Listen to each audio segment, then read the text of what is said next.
Ha, değil mi? Ver bak, Mehmet, ver bak.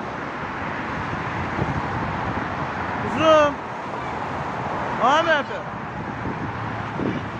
Al. De bu da develer.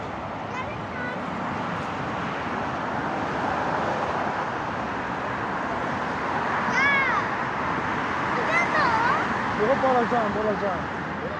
Yok bunu üstü tuzlu. Ha gel bunu bak. Al sen bunu dedim ben daha bakıp aldım.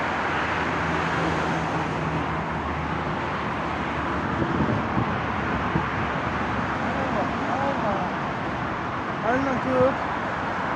Ay sağ ol. Vay gel buna. Niye çeksen? Dur kadar kaldı. Hemen yıkarsın ha.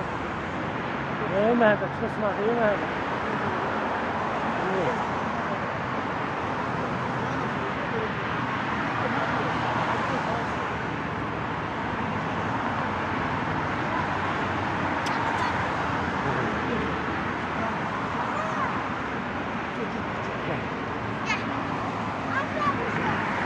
Ha. Burası şey yavruda. Ha, gel buranın gidip palçık olma. Gel. Buranın yavaşçının kulağından yeri. Böyle de şakaram. Ver bak görün. Mehmet. Öpürüm seni.